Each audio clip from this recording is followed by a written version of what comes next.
from langchain underscore code dot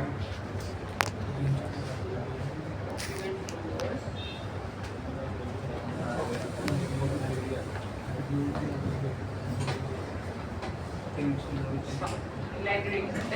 langchain underscore community langchain underscore community dot document loaders. यहाँ पे आएगा है इसमें import IP. ठीक है, तो ये मेरी सारी चीजें इंपोर्ट हो गई. अब मैं स्टेप बाय स्टेप स्टार्ट करती हूँ. पहले load.env API key is equal to os.getEnv open AI API. इससे मेरे पास API की आ गई.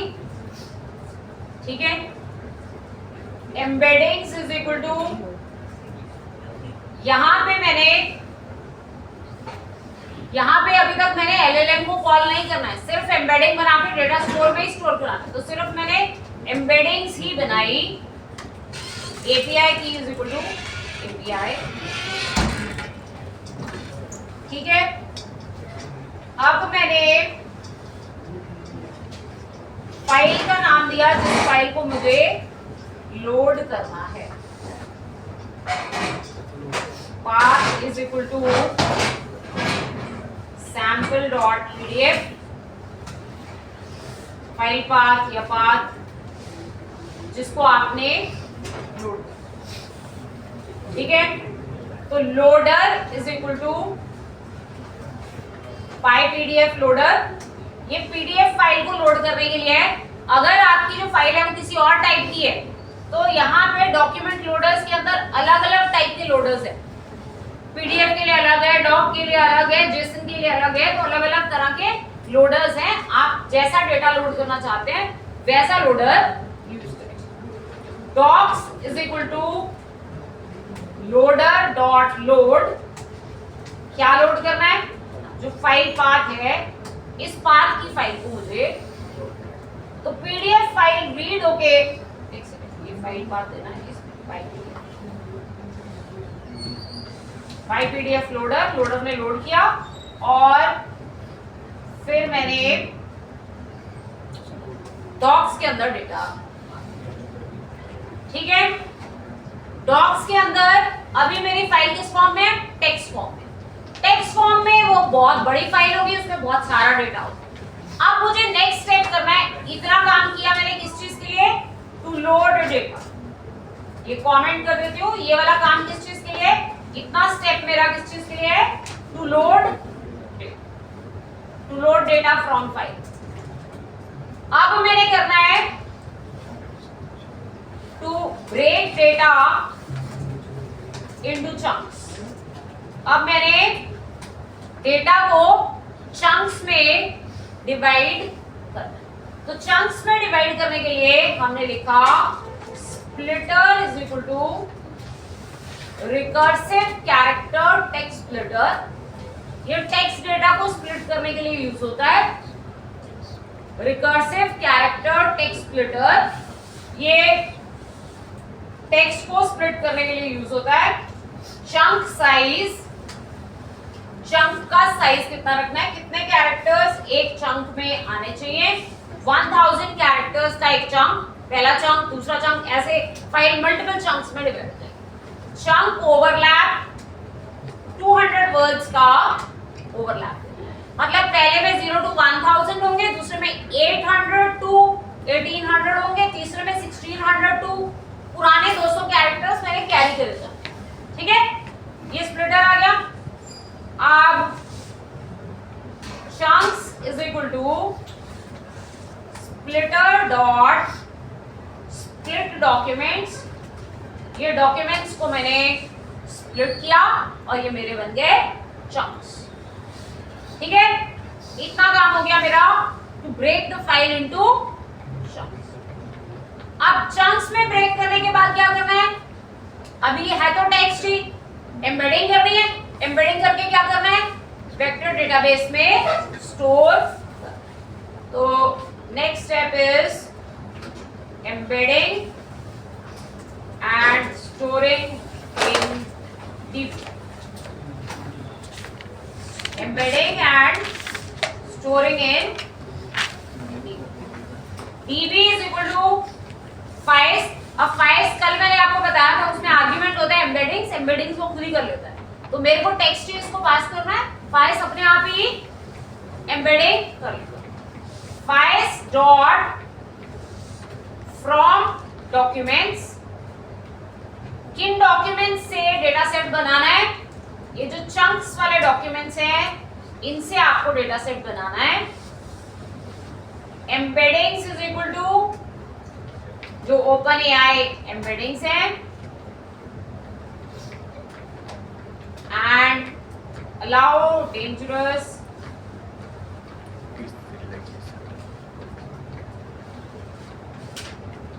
एम्बेडिंग्स इज इक्वल टू, अच्छा नहीं वो तो रीड करते समय यूज होता है, यहां तक बस एम्बेडिंग्स ठीक है। इससे फाइल्स डेटाबेस बन जाएगा जो इन चंक्स की एम्बेडिंग करके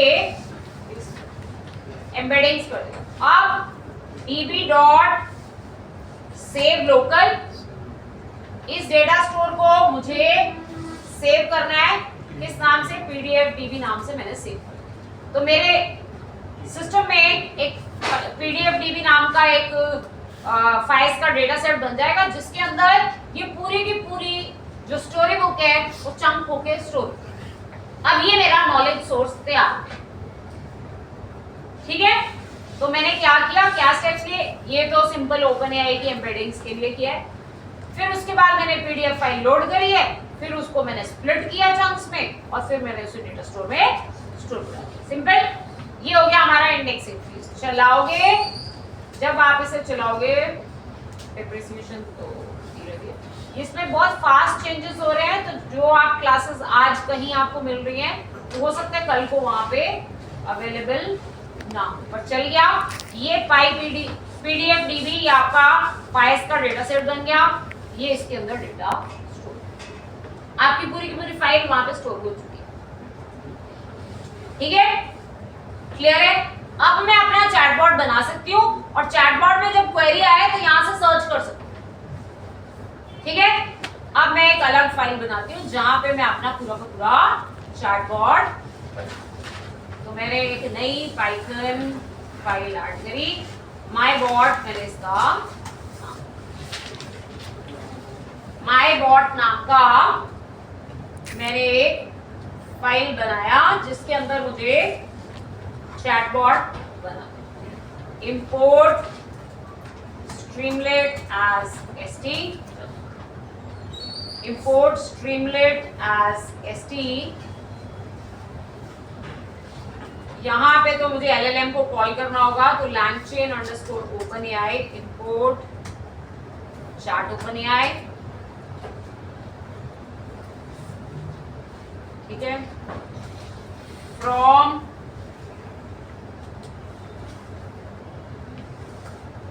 langchain underscore community dot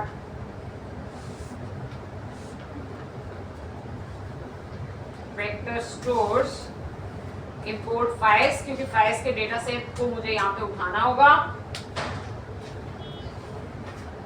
from langchain underscore core dot documents import document। ये यूज होता है फाइल्स में दोबारा स्टोर कराने के लिए, क्योंकि मैंने मेमोरी भी बनानी है। जैसे कल मेमोरी वाला चैटबॉट बनाया था ना, मेमोरी भी बनाऊंगी, फाइल्स का डेटा स्टोर एक मेमोरी के लिए भी बनाऊंगी। तो मेमोरी स्टोर कराने के लिए मैंने ये ले लिया। उसके अलावा एम्बेडिंग्स की जरूरत पड़ती है जब भी आप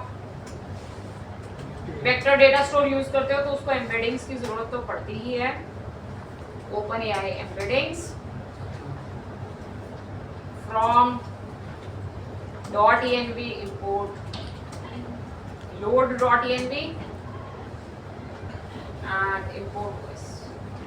अब मुझे वो टेक्स्ट स्प्लिटर वगैरह उन चीजों की जरूरत नहीं है क्योंकि वो वाला काम मेरा हो चुका है, ठीक है। क्लियर है? अब हम इस फेज में काम करना स्टार्ट करते हैं। पहले load dot ENV API key is equal to OS dot get ENV OpenAI API, ये एपीआई की आ गई। एलएलएम को इनिशिएट कर लेते हैं। एलएलएम है हमारा चैट ओपन एआई, एलएलएम है हमारा चैट ओपन एआई। यही तो ब्रेन है अभी तक हमारा, काम तो सारा यही करेगा, हम सिर्फ नॉलेज सोर्सेज को कॉन्टेक्स्ट बढ़ाते देंगे। ठीक है, ओपन एआई की थी model is equal to GPT 4o- mini. ठीक है, और इसमें एक आर्गुमेंट होता है टेम्परेचर। टेम्परेचर किस चीज के लिए यूज होता है? टेम्परेचर यूज होता है क्रिएटिविटी बढ़ाने के लिए। अदरवाइज मॉडल क्या करता है, हमेशा जो टोकन होते हैं उसमें से मोस्ट प्रोबेबल टोकन होता है, तो वो मोस्ट प्रोबेबल टोकन आपको रिटर्न करता है। अब कई बार आप कोई चीज क्रिएटिवली कराना चाहते हैं, आप चाहते हैं कि हमेशा ये नहीं हो कि जो मोस्ट प्रोबेबल है वही उठाओ, कभी कभी क्रिएटिविटी इनहैंस करने के लिए उसको थोड़ी लिबर्टी देना चाहते हैं, तो आप क्या कर सकते हैं, टेम्परेचर की वैल्यू को फाइन ट्यून कर सकते हैं।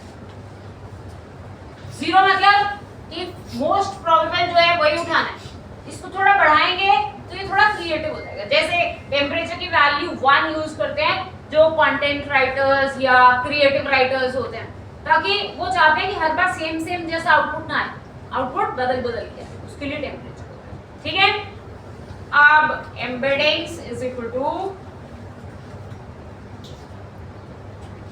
ओपन एआई एम्बेडिंग्स, इसमें भी एपीआई की आती है, एपीआई की इसमें भी। ठीक है, अब अपना जो आपने बनाया हुआ है पीडीएफ, उसको उठाते हैं पीडीएफ डीबी, क्योंकि क्वेश्चन आएगा तो उसके पास भेजना होगा ना।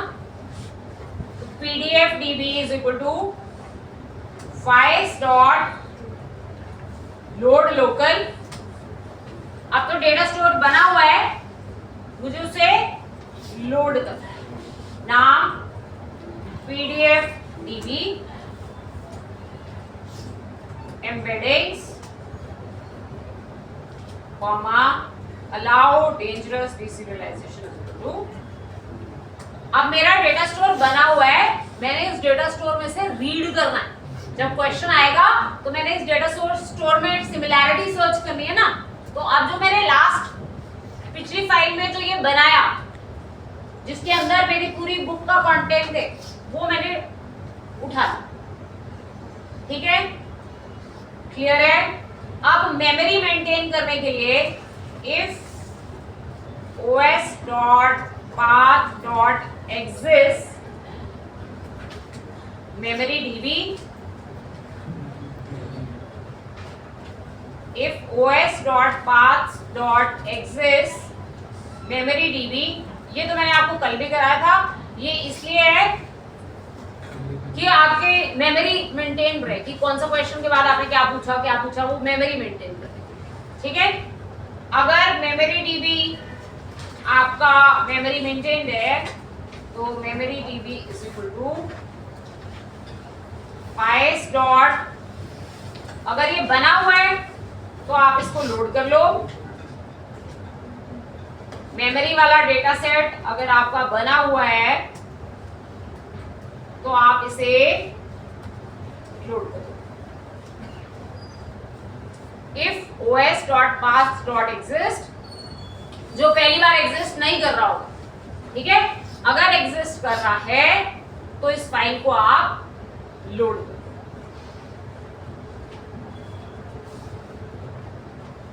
ठीक है, क्लियर है। अब एल्स, अगर एग्जिस्ट नहीं कर रहा तो बनाओ इस डेटा स्टोर को। तो memory DB is equal to files dot from text. From text. जैसे मैंने लिखा मेमोरी इनिशियलाइज्ड। सबसे पहले जब मेमोरी ना बनी हो तो उसके अंदर ये स्टोर हो जाए, ये मेरा मेमोरी एरिया, जहां पे मेरे क्वेश्चंस की मेमोरी मेंटेन रहेगी, ये वो मेरा मेमोरी एरिया। ठीक है, अब मेरे को जो डेटा सोर्स चाहिए वो मैंने लोड कर लिए। अब स्ट्रीमलेट का पेज बनाते हैं, टाइटल दिया RAG based retrieval augmented chatbot with memory. Retrieval augmented chatbot बना रहे हैं with memory. Question is equal to st dot chat input, ask the question, ask the question, ये मैंने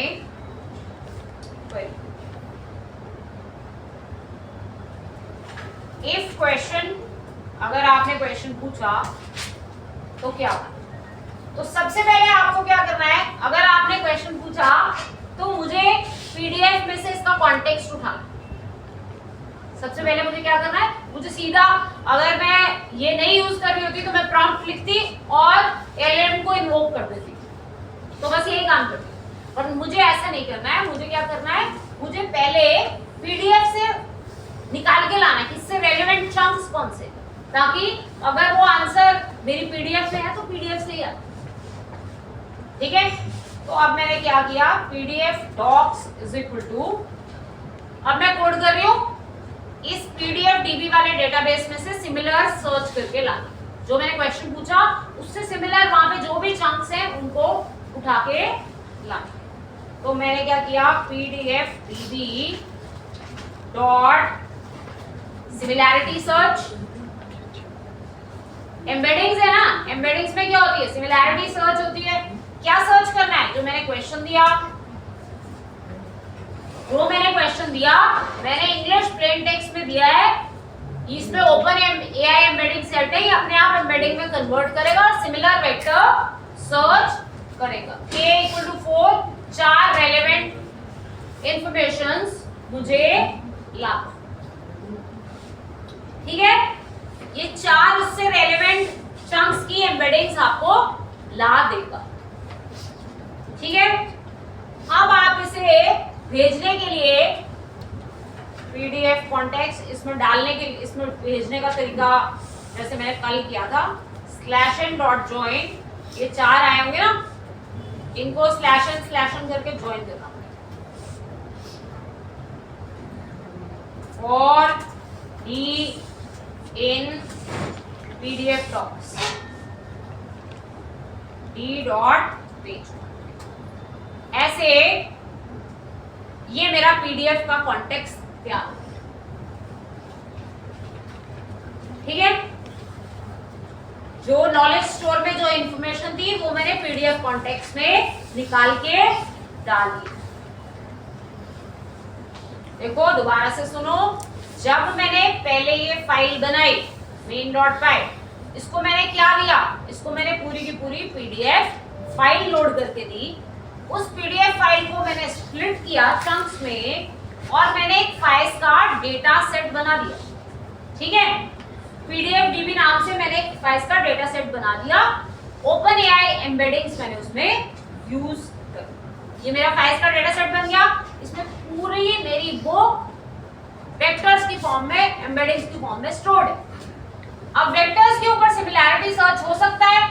अब यूजर ने जैसे ही क्वेश्चन लिखा, मैंने क्या किया, उस डेटाबेस में सिमिलैरिटी सर्च किया, क्वेश्चन मैंने पास किया, ये मेरे क्वेश्चन को एम्बेडिंग में कन्वर्ट करेगा और उससे सिमिलर वेक्टर्स लाके मुझे किस में दे देगा, पीडीएफ डॉक्स। इसमें जो वेक्टर डेटाबेस होता है, इसमें डॉक्यूमेंट, डॉक्यूमेंट के अंदर पेज कंटेंट, पेज कंटेंट में डेटा स्टोर। तो मैंने क्या किया, वो पेज कंटेंट /n करके चारों ज्वाइन कर लिए, ये मेरा पीडीएफ कॉन्टेक्स्ट बन गया। ये कॉन्टेक्स्ट अब मैं एलएलएम को भेजूंगी। ठीक है, अब एलएलएम को ये हो सकता है एलएलएम ने सिर्फ उसको ब्यूटीफाई करके अच्छा करके दिखाना है। हो सकता है इसमें कुछ भी ना आए, अगर मैं क्वेश्चन ऐसा पूछूं जो बुक में है ही नहीं तो हो सकता है इसमें कुछ भी ना आए, ये ब्लैंक ही हो। ठीक है, बात समझ में आ गई। अब दूसरी बात, मेमोरीज पे भी ध्यान देते हैं। अगर आपकी मेमोरी में वो क्वेश्चन पहले से पूछा हुआ है तो मैंने दोबारा से कष्ट तो नहीं देना है एलएलएम को, तो मेमोरी में से निकाल देना है मैंने। ठीक है, तो अब मैंने बोला memories is equal to memory DB dot similarity search. इस क्वेश्चन के सिमिलर अगर कुछ मेमोरी में स्टोर था तो वो फेच करके लाओ। ये वाली चीज आप अवॉइड भी कर सकते हो, पर कल मैंने आपको इसका बेनिफिट बताया था कि मैंने कोई चीज पूछी तो ये उसको याद रखता है, फिर उसका आंसर ये दे पाता है। ठीक है, तो मेमोरीज डीबी में से मैंने सिमिलैरिटी सर्च करके इससे रेलेवेंट मेमोरीज निकाल। अब memory context is equal to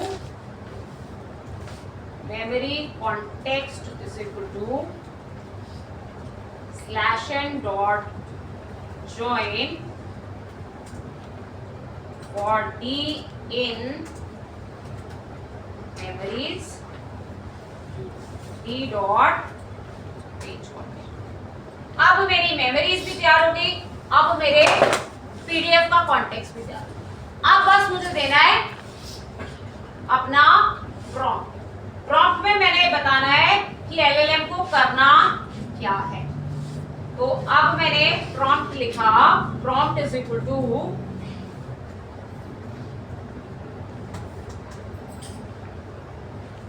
you are a helpful assistant,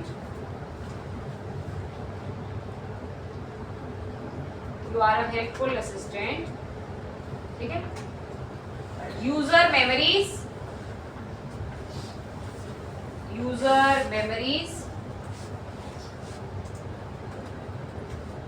इसमें मैंने क्या भेज दिया, मेमोरी कॉन्टेक्स्ट। यूजर मेमोरीज इसमें मैंने मेमोरी कॉन्टेक्स्ट में जो मेमोरीज आई वो भेज दी। फिर आपका पीडीएफ कॉन्टेक्स्ट में मैंने क्या पास कर दिया, जो मेरे पास पीडीएफ से कॉन्टेक्स्ट आया, दोनों चीजें भेज दी। करंट क्वेश्चन, अभी का करंट क्वेश्चन क्या है वो क्वेश्चन मैंने पास कर दिया। ठीक है, प्रॉम्प्ट में मैंने उसे क्या क्या भेजा, मेमोरीज क्या है, मेमोरी में क्या डेटा पड़ा है, पीडीएफ में क्या डेटा पड़ा है और क्वेश्चन क्या पूछा गया, ये मैंने भेज दिया। Answer using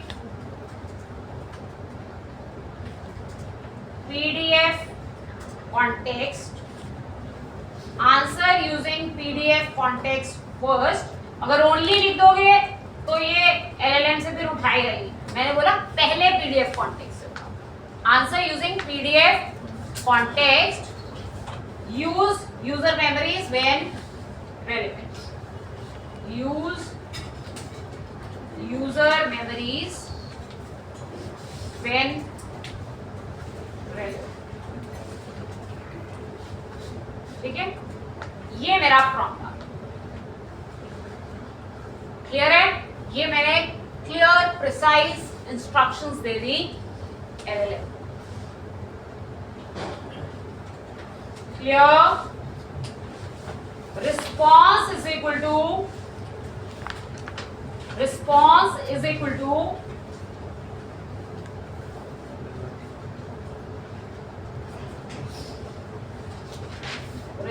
is equal to LLM dot invoke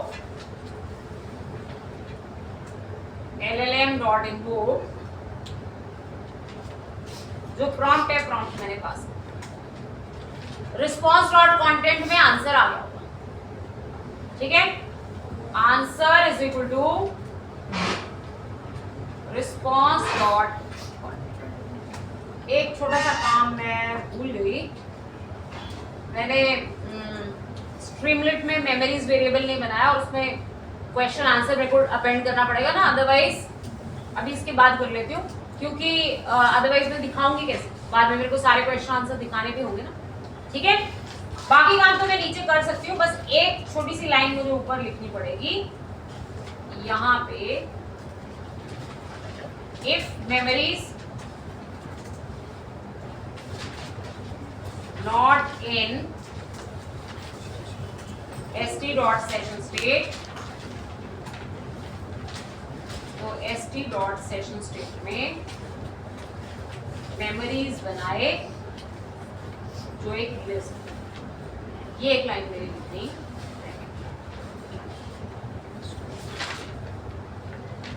अभी क्वेश्चन तो मैं आगे अपेंड कर ही सकती हूँ, ठीक है।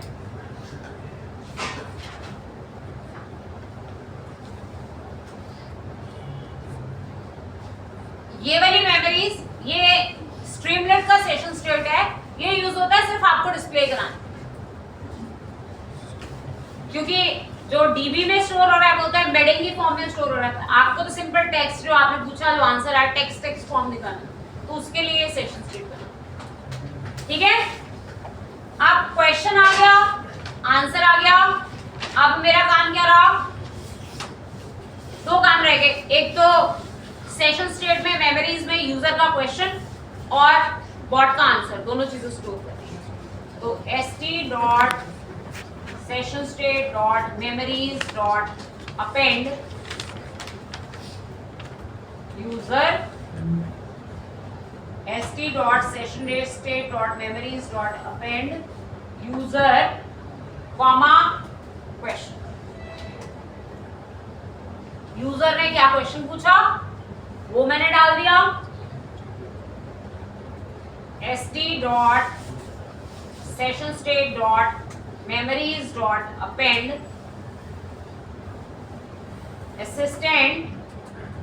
असिस्टेंट ने क्या आंसर दिया, वो आंसर डाल।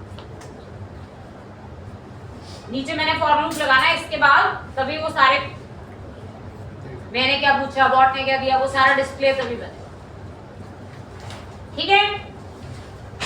एक और काम रह गया, क्या, मेमोरीज वाले डीबी को अपलोड करना, जो नया क्वेश्चन पूछा, जो नया आंसर आया, वो मेमोरीज वाले डीबी में मुझे स्टोर। तो docs is equal to, docs नाम का वेरिएबल पहले तो नहीं गया, docs is equal to document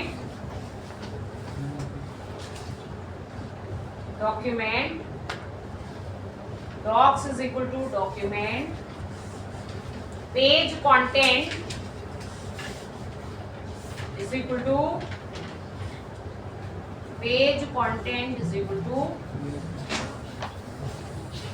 user colon, user ने क्या पूछा,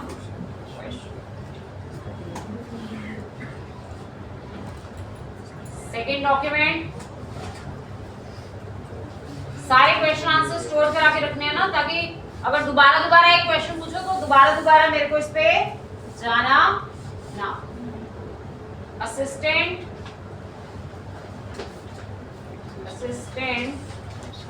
असिस्टेंट ने क्या आंसर,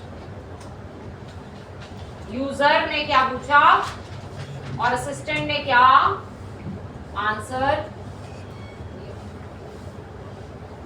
मेमोरी में इसे स्टोर कराना है तो memory DB dot add documents, ताकि करंटली जो क्वेश्चन आंसर स्टोर चल रहा है वो भी मेमोरी में स्टोर। अब memory DB dot save local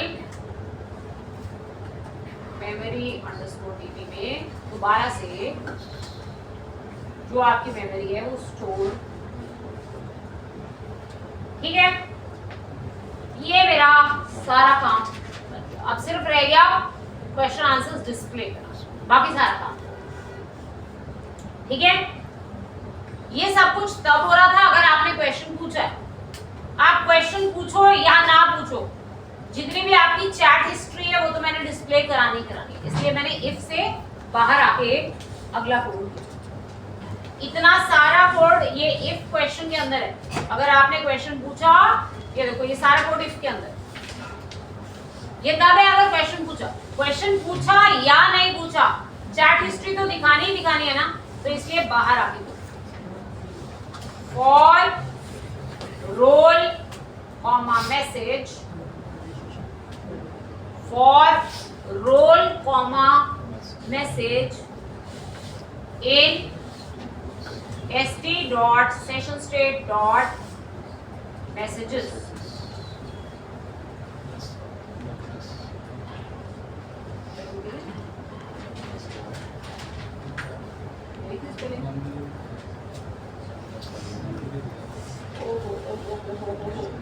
मैंने इसका नाम यहाँ मेमोरीज रखा, सॉरी इसका नाम मुझे रखना था मिस। क्या मेमोरीज भी रख दूं तो फिर मैंने सारी जगह सेम रखा है, यहाँ मेमोरीज ही लिखा ना, हट फिर मेमोरीज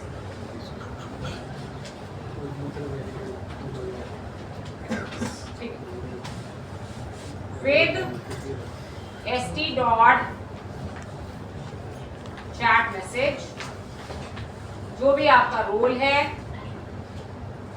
उसके अकॉर्डिंगली सिंबल आ जाए, st.write क्या जो आपका मैसेज।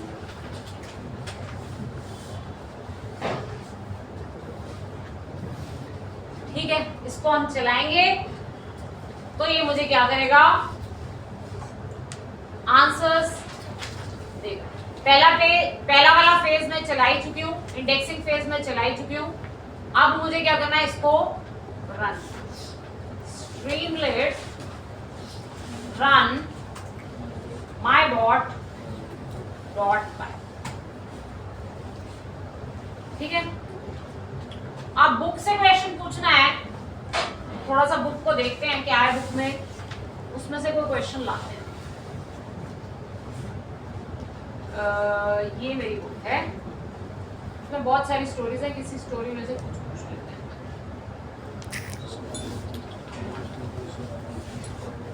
जैसे ये पहली स्टोरी है,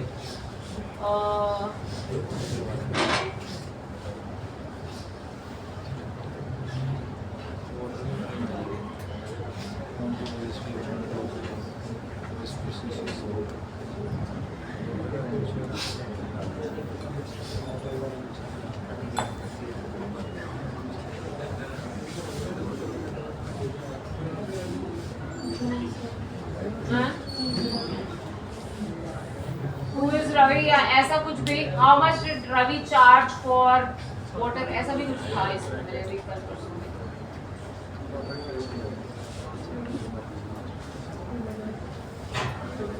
हाँ, रवि डिड नॉट चार्ज पैसा फॉर वाटर, ऐसे पूछ सकते हैं, how much did Ravi charge for water. ठीक है, तो कुछ भी ऐसा क्वेश्चन जो आप इस कॉन्टेक्स्ट के हिसाब से, how much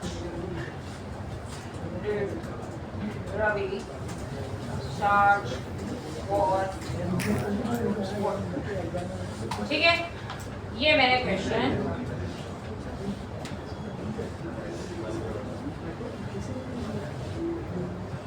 Ravi did not charge पैसा फॉर वाटर ही प्रोवाइडेड। अगर ये इस बुक पे ट्रेंड नहीं होता तो ये कोई एलएलएम में थोड़ी पड़ी हुई इंफॉर्मेशन है। ठीक है, अब इसने पहले मेरा आंसर कहां से दिया, अगर मैं कुछ ऐसा पूछूं जो अब इस बुक में नहीं है, ये तो स्टोरी बुक है, इसमें व्हाट इज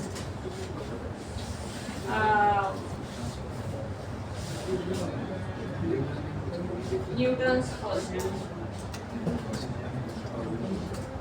ठीक है, what is Newton's first law.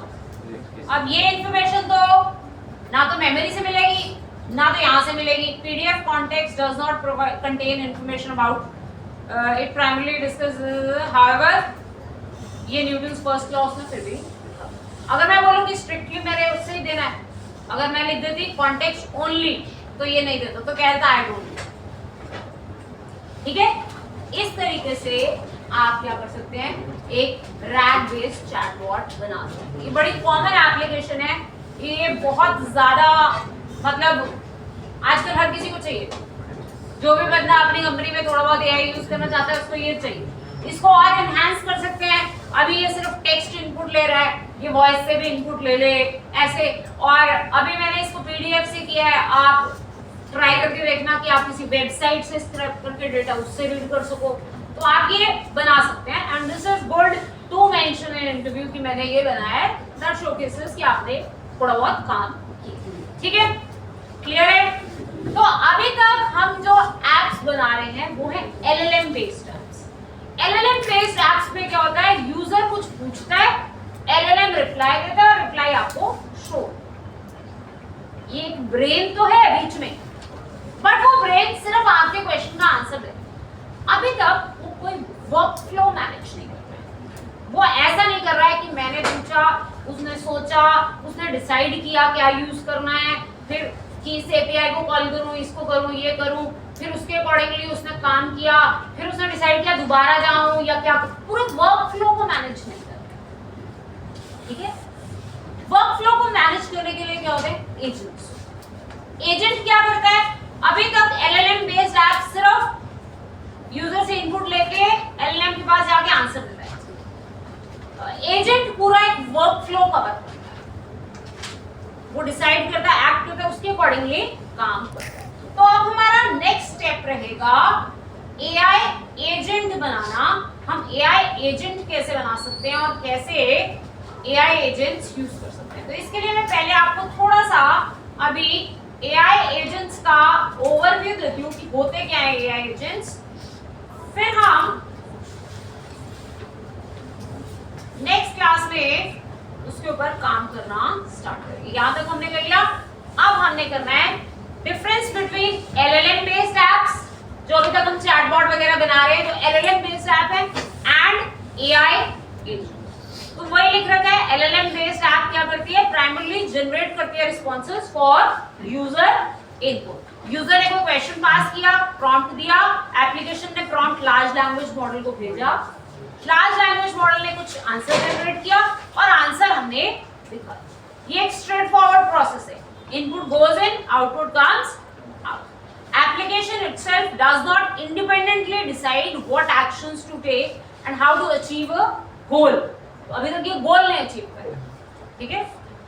इसके कंपैरिजन में जो AI एजेंट है, AI agent on other hand is built around a goal, ठीक है, देन अ सिंगल प्रॉम्प्ट। उसमें एक प्रॉम्प्ट नहीं, उसमें एक गोल है कि आपको टारगेट क्या अचीव करना। उस टारगेट को अचीव करने के लिए, जैसे मैंने आपको बोला, अब ये तो सिर्फ अभी तक LLM क्या कर रहा था, सीधा क्वेश्चन आंसर। अब मैंने आपको बोला कि आपको नीचे शॉप पे जाके एक चीज लेके आनी है। अब एक इंटेलिजेंट बच्चा, अगर मैं किसी को भेजूंगी तो क्या करेगा, वो यहाँ से जाएगा, रास्ते में कोई ऑब्स्टिकल आएगा तो उसको खुद क्लियर करेगा, फिर उसके बाद अगर उसको पाथ डायरेक्ट करके बदलना पड़ता है तो बदलेगा, वो शॉप पे जाएगा, वहां मिलेगा या नहीं मिलेगा, फिर डिसाइड करेगा नहीं मिला है तो कहीं और जाना है, जो मैंने मांगा वो नहीं, उससे कंपैरेटिवली कुछ और मिला है तो वो लेके आना है।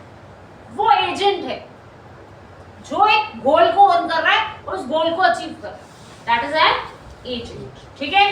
तो AI एजेंट क्या करता है, उसमें LLM सिर्फ एक रीजनिंग इंजन है, LLM उसका एक पार्ट जो रीजन कर रहा है, जो डिसाइड कर रहा है नेक्स्ट स्टेप क्या होने हैं, but it can plan task, make decisions, use external tools, access memory, बहुत सारे काम कर सकता है, मल्टीपल स्टेप्स लेके आपको एक फाइनल रिजल्ट बना के, ठीक है। Instead of simply reasoning a question, agent determines what information is needed, where to gather, evaluate करना रिजल्ट्स को, एजेंट बहुत सारे काम करता है, ठीक है। जहाँ पे जैसे पूरे के पूरे वर्क फ्लोज ऑटोमेट करने होते हैं तो उसमें एजेंट्स यूज होते हैं, उसमें LLM बेस्ड ऐप नहीं, उसमें एजेंट यूज होते हैं, ठीक है। For example, if you ask the LLM application what is the best machine learning course, वो क्या करेगा, अपने डेटा स्टोर्स अपने पूरे LLM पे सर्च करेगा और आपको आंसर्स दिखा देगा। वेयरएज अगर आप AI एजेंट बनाएंगे, वो वेब पे सर्च करेगा, वो रेटिंग्स कंपेयर करेगा, वो रिव्यूज कंपेयर करेगा, ऑर्गेनाइज करके रिजल्ट्स आपको दिखाएगा। तो सिंपल मतलब क्या है कि LLM एप्लीकेशन सिर्फ क्वेश्चंस पे फोकस करती है, जबकि एजेंट पूरा का पूरा गोल अकम्प्लिश करने पे फोकस, ठीक है। ये देखो, ये simple LLM without RAG, this is limited to models training data. सिर्फ कॉन्वर्सेशनल टास्क के लिए आप LLM based app, LLM app use कर सकते हैं। RAG कब यूज करते हैं, to enhance language model with external knowledge. तो आप रैग यूज करते हैं, ठीक है। इससे आपकी कॉम्प्लेक्स क्वेरीज भी आंसर हो सकते, आपके डेटा की स्पेसिफिक क्वेरीज भी आंसर हो सकते। एआई एजेंट क्या करता है, ये अलग अलग टूल्स से, सिस्टम से इंटरैक्ट करता है और इंटरैक्ट करके आपका एक गोल अकम्प्लिश करती है, ठीक है। इसके लिए अब हम लैंग चेन से आगे बढ़ेंगे। अब हम यूज करेंगे LangGraph. LangChain company का ही एक और फ्रेमवर्क है LangGraph. LangGraph is used for making AI agents. तो लैंग ग्राफ एक फ्रेमवर्क है फॉर बिल्डिंग एआई एजेंट्स। है किसका है ये लैंग चेन कंपनी का। पूरे वर्क फ्लोज बनाने के लिए यूजिंग लार्ज लैंग्वेज मॉडल इसको यूज किया। ऐसे मार्केट में और भी बहुत सारे टूल्स हैं, फ्रेमवर्क्स हैं, जैसे CrewAI, Microsoft AutoGen, OpenAI agents SDK, ऐसे बहुत सारे टूल्स हैं। सबका काम यही है एजेंट बनाना, ठीक है। तो लगभग प्रोसेस जैसे NA10 भी है इसके लिए। NA10 में तो ड्रैग ड्रॉप से हो जाता है, यहाँ पे आपके पास फुल कंट्रोल होता है, आप अच्छे से एक अपना स्टेटफुल एजेंट क्रिएट कर सकते, ठीक है। तो standard LangChain applications linear flow follow करती है, जहां सीधा यूजर ने प्रॉम्प्ट दिया और उसने प्रोसेस किया। लैंग ग्राफ इसको एक एजेंट को एक ग्राफ की तरह बनाता है, जो डेटा स्ट्रक्चर्स में ग्राफ होता है ये उसकी तरह काम करता है। ये यूजर ने कोई भी मैसेज दिया, इसमें तीन चीजें होती हैं। लैंग ग्राफ में तीन चीजें होती हैं, एक होती है स्टेट, एक होता है नोड और एक होता है एज। सिंपल बात समझो तो स्टेट क्या है, जो पूरी आपकी स्टेट को मेंटेन कर रहा है। क्या डेटा आप यहां से कैरी करके यूजर को आउटपुट करने तक क्या डेटा कैरी करके लेके जा रहे हैं, वो डेटा किसमें होता है स्टेट। इससे स्टेट फुल एप्स बनती है, एजेंट्स बनते हैं। इसका मतलब जो आपने स्टार्टिंग में स्टेट में डाल दिया वो एंड तक, जब तक आपका टारगेट एंड नहीं हुआ तब तक वो स्टेट आपके पास अवेलेबल है। स्टेट में जो भी आपने स्टोर करा दिया इंफॉर्मेशन, समझ लो state is a type of dictionary, जिसके अंदर मैंने एक बार डेटा डाल दिया, वो मैं सारी जगह एजेंट जहां तक जाएगा वहां तक वो स्टेट मेंटेन करेगा, वहां तक वो डेटा रहेगा। तो जो डेटा आपने कैरी करना है वो स्टेट पे होता है। नोड बेसिकली फंक्शंस होते हैं, पाइथन का फंक्शन कि अब क्वेश्चन जनरेट करो, अब आंसर इवैल्यूएट करो, अब इस एपीआई को कॉल करो। नोड्स काम करते हैं, नोड्स फंक्शंस हैं जो काम करते हैं, ठीक है। नोड्स आर बेसिकली फंक्शंस जो काम करते हैं। और उसके बाद एजेस क्या है, एजेस डिसाइड करते हैं वेयर टू गो। जैसे मैंने क्वेश्चन पूछा कि मुझे फ्लाइट बुक करानी है from this place to this place, ठीक है। अब यहाँ पे नोड में क्या हुआ, फ्लाइट्स की रेलेवेंट इंफॉर्मेशन booking.com से भी आ गई, अलग अलग वहां से उसके पास इंफॉर्मेशन आ गई। अब इसने डिसाइड करना है, एज में क्या आएगा, डिसीजन वेयर टू गो। यहाँ जाना है, यहाँ जाना है, कहाँ जाना है, जहां आप जाना चाहते हो। तो वो डिसीजन कौन लेता है, एज। एज से फिर आप अगले नोड पे जाओगे, ठीक है, या फिर अगर आपका काम खत्म हो गया तो एंड पे जाओगे। एज से मान लो आप इस नोड पे गए, इस नोड से वापस किसी और नोड पे जा सकते हो, ऐसे लूप भी कर सकता है, ठीक है। ये बेसिकली लैंग फ्रेम या कोई भी जो आपके एआई एजेंट्स होते हैं, नाम अलग हो सकते हैं, क्रू एआई में हो सकता है नाम अलग हो, बट बेसिक स्ट्रक्चर ये सब इसी तरीके से काम करते हैं, ठीक है।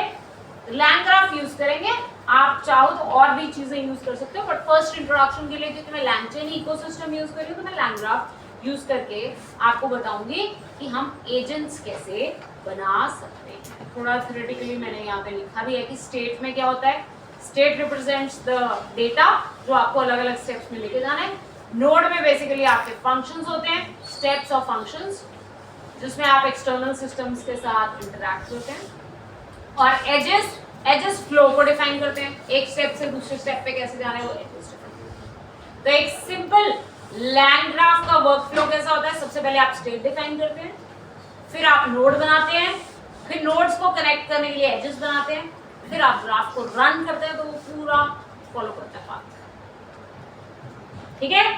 ऐसे एक एआई एजेंट बनता है। कल हम करेंगे एआई एजेंट बनाना, पर उसके लिए थोड़ी सी प्री रिक्वेस्ट ये है, मैंने आपको फास्ट एपीआई पढ़ाई थी, क्योंकि मैं जब एआई एजेंट बनाऊंगी तो मैं उसका बैक एंड फास्ट एपीआई बनाऊंगी और फ्रंट एंड स्ट्रीमलेट बनाऊंगी। बहुत अच्छी एप्लीकेशन बनाएंगे, आपने अपने हाथ से जरूर बना के देखनी है। ये चीजें अभी तक मार्केट में, क्योंकि बहुत सारे डेवलपर्स इन चीजों के मिलते नहीं, इसलिए इन स्किल सेट्स पे जो जेन एआई वाले स्किल सेट्स हैं, इन पे बड़ी जल्दी हायरिंग हो जाती है। अगर आप 2-3 प्रोजेक्ट्स भी अपने हाथ से बना लो और आप इंटरव्यू में बताओ, बहुत जल्दी हायरिंग हो जाती है, ठीक है। एज कम्पेयर टू कई चीजें होती है ना जो मार्केट में कॉमन होगी तो बहुत सारे डेवलपर्स मिल जाते हैं, तो फिर आपका उतना ही कंपटीशन बढ़ जाता है। जो नया स्किल सेट होता है उसमें मार्केट में अभी अवेलेबिलिटी कम होती है, तो आपका पिक होने का चांस ज्यादा है, ठीक है।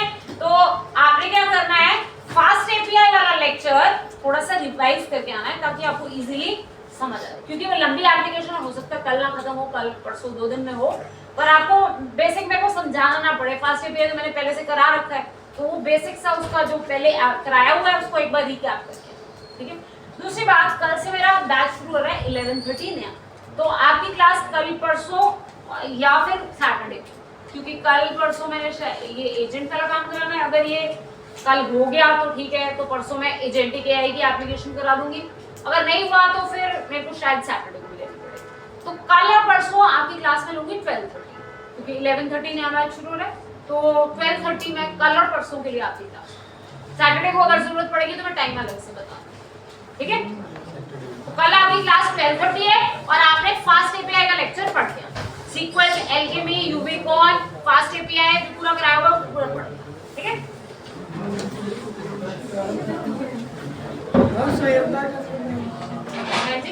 सुबह 10:30 यहाँ पे सर की क्लास होती है।